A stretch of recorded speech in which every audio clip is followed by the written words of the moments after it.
అసెంబ్లీలో ప్రభుత్వ ఉద్యోగుల సమస్యల గురించి మాట్లాడిన మాజీ మంత్రి ఎమ్మెల్యే హరీష్ రావు ప్రభుత్వ ఉద్యోగులు అనేవారు ప్రభుత్వానికి రథచక్రాల వంటివారు.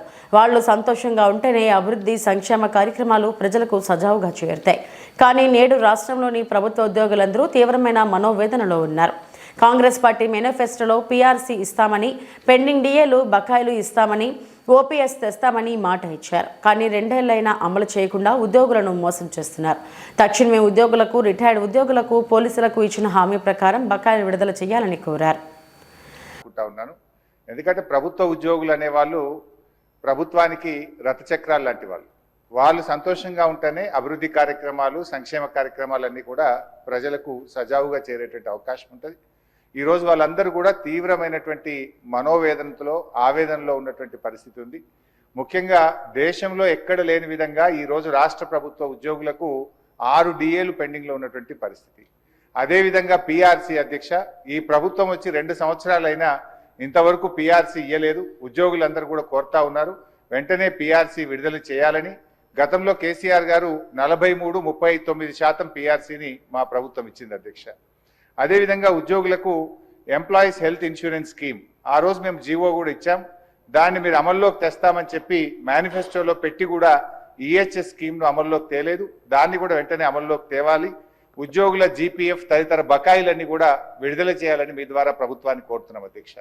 ముఖ్యంగా రిటైర్డ్ ఉద్యోగులైతే ఈ మధ్య మనం చూస్తూ ఉన్నాం, 39 మంది రిటైర్డ్ ఉద్యోగులు బెనిఫిట్స్ ప్రభుత్వం నుంచి వాళ్ళ సేవింగ్స్ వాళ్ళకి ఇవ్వకపోవడం వల్ల వైద్యం కూడా చేయించుకోలేక ఈరోజు 39 మంది రిటైర్డ్ ఉద్యోగులు మరణించారు. బీఆర్ఎస్ హయాంలో కూడా దాదాపు 15,000 మంది రిటైర్డ్ ఉద్యోగులు రిటైర్ అయితే వాళ్ళందరికీ మేము టైం మీద డబ్బులు ఇచ్చాం. కానీ కాంగ్రెస్ హయాంలో, ఎందుకంటే ఈరోజు నేను అసెంబ్లీకి వస్తూ ఉంటే పొద్దున్నే నా సిద్దిపేటలో ఒక డాక్టర్ జగత్ Kumar Reddy, retired JD veterinary, పొద్దున్నే నా దగ్గరికి వచ్చి అన్నా కొద్దిగా అసెంబ్లీలో మాట్లాడు, నేను అక్టోబర్ 2024లో రిటైర్ అయినా, ఇంతవరకు ₹1 రాలేదు. హైకోర్టుకు పోయి ఆర్డర్ తెచ్చుకున్నా అయినా రాలేదు. హైకోర్టులో కంటెంప్ట్ వేస్తే కూడా వాయిదాలు అడుగుతూ ప్రభుత్వం మమ్మల్ని ఇబ్బందులు పెడతా ఉంది. మా రిటైర్డ్ ఉద్యోగుల పెన్షన్ బెనిఫిట్లు ఇప్పించండి, చావు బతుకుల్లో ఉన్నటువంటి మమ్మల్ని కాపాడండి. 30-35 ఏళ్ళు ప్రభుత్వానికి సేవ చేసినటువంటి రిటైర్డ్ ఉద్యోగులను ఈ రకంగా వేధించడం ప్రభుత్వానికి తగదు. దయచేసి ప్రభుత్వం దృష్టికి తీసుకుపోండి అని చెప్పి పొద్దున్నే నా ఇంటికి 7 గంటలకే వచ్చి కూర్చున్నాడు సార్. నేను బయటకు వచ్చేసరికి ఏంది ఇంత పొద్దున్న వచ్చినావంటే, ఇట్లా ఉందన్న ఆరోగ్యం బాగాలేదని చెప్పమంటే బట్టి గారికి చెప్తా తప్పకుండా ఈ రోజు నేను మాట ఇచ్చి వచ్చి ఈరోజు చెప్తా ఉన్నాను అధ్యక్ష. అదేవిధంగా అధ్యక్ష, సిపిఎస్ ఉద్యోగులను ఓపీఎస్గా మారుస్తామని ఆ రోజు కాంగ్రెస్ పార్టీ ఎన్నికల్లో హామీ ఇచ్చింది. మరి ఎప్పటిలోగా ఓల్డ్ పెన్షన్ స్కీమ్ అమలు చేస్తారు? మరి ఈలోపు గత 2 సంవత్సరాల నుంచి సిపిఎస్ కింద రాష్ట్ర ప్రభుత్వం కట్టాల్సిన కాంట్రిబ్యూషన్ డబ్బులను కూడా మీరు కట్టకుండా దాన్ని దారి మళ్లిస్తా ఉన్నారు. అసలు కాంట్రిబ్యూషన్ కట్టలేరు, ఓపీఎస్ తేకపోవడం వల్ల 2 లక్షల మంది సిపిఎస్ ఉద్యోగుల భవిష్యత్తు ఈరోజు ప్రశ్నార్థకంగా మారుస్తా ఉన్నారు. దయచేసి సిపిఎస్ కాంట్రిబ్యూషన్ కట్టండి, ఓపీఎస్ విధానాన్ని ఇచ్చిన మాటకు కట్టుబడి తక్షణమే అమల్లోకి తేవాలని చెప్పి మీ ద్వారా కోరుతున్నాం అధ్యక్ష. అదేవిధంగా పోలీస్ డిపార్ట్మెంట్లో కూడా అధ్యక్ష, సరెండర్ లీవులు 5 సరెండర్ లీవులు పెండింగ్ లో ఉన్నాయి. టీఏలు రావట్లేదు, డిఏలు రావట్లేదు, స్టేషన్ అలవెన్స్ రావట్లేదు. మొన్న ఒక జూబ్లీ హిల్స్ ఎలక్షన్ ఉంటే యూసఫ్ కూడా బటాలియన్ మాత్రం సరెండర్ లీవులు, టీఏ, డిఏలు ఇచ్చిండ్రు.